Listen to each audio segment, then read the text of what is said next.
Very important news, everybody, has been announced on monthly benefits. Americans may see a change in the amount of benefits that they receive every month from SNAP benefits.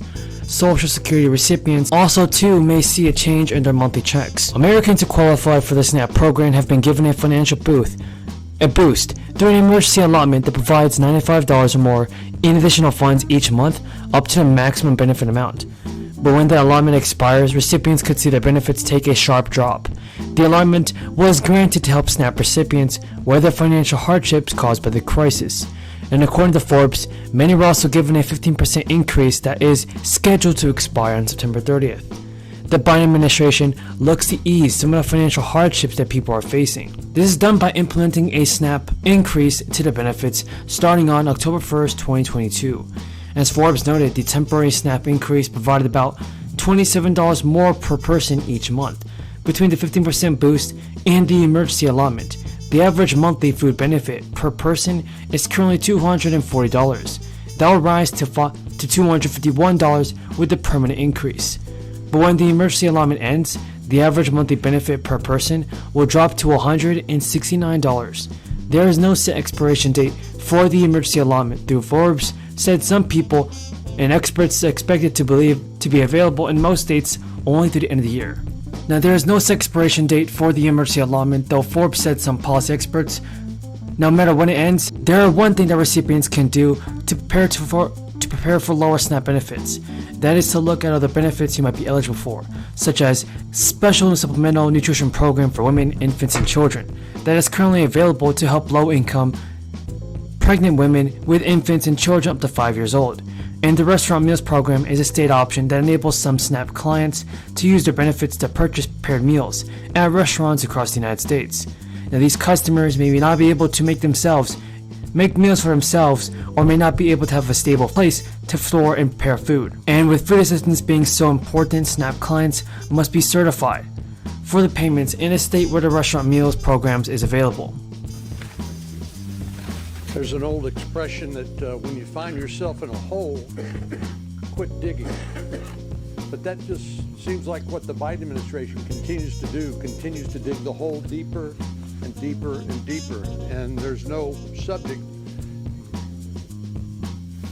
that hits closer to home than the cost of gasoline and fuel for your vehicle.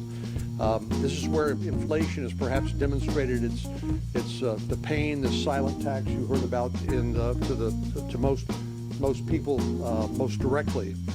And you would think that the Biden administration would understand the basic laws of supply and demand. The one reason why prices are high is because demand is high.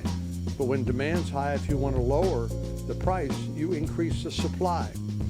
And unfortunately, because of the ideologically driven energy agenda by this White House, rather than have domestic producers in places like Texas and elsewhere produce more oil and gas here in America, President Biden is doing really the unthinkable. He's going to talk to Mohammed bin Salman in Saudi Arabia about Saudi Arabia increasing its energy production.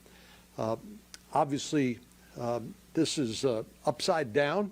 We could create more good jobs across America and bring down the price of gasoline at the pump and provide a... For spook Senator Manchin. Today he called the 9.1% spike an alarming figure. And after it came out, he said he told Senate Majority Leader Chuck Schumer it's not prudent to move ahead with a $1 trillion tax and spending bill. Now, what he is willing to support right now, allowing Medicare to negotiate prescription drug prices and extending ACA insurance subsidies for 2 years. That means no tax increases for companies or individuals, including closing that loophole in the net investment income tax for certain pass-through businesses. But it also means no climate provisions, no clean energy tax credits, including for solar, and no credits for hydrogen battery cars. A source tells me electric vehicle tax credits were already out of the deal.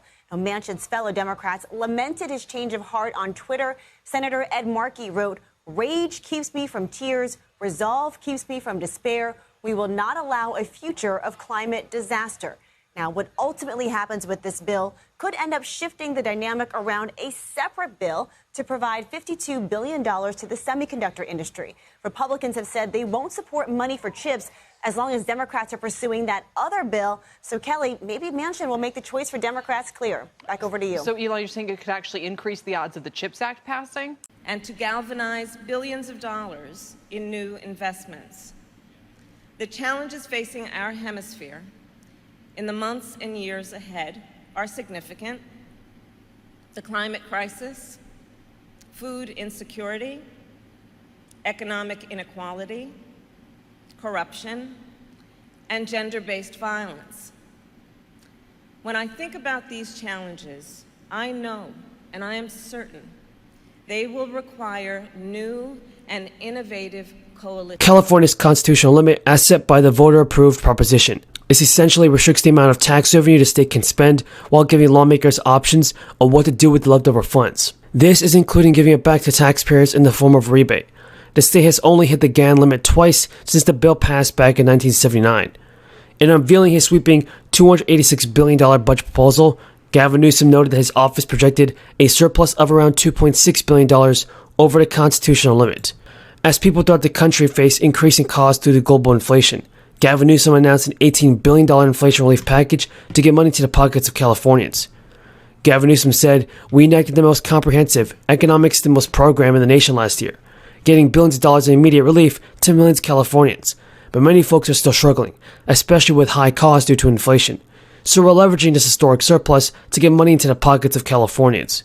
This inflation relief will help offset the higher costs that Californians are facing right now and provide support to those still recovering from the crisis." Additionally, California's minimum wage is projected to increase to around $15 an hour for all workers on January 1st next year. The accelerated increase is required by provision in the state's existing minimum wage law when inflation exceeds 7%.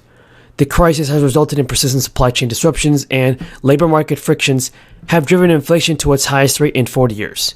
The wage increase will benefit millions of people, millions of households that are struggling to keep pace with the highest rise of inflation in decades.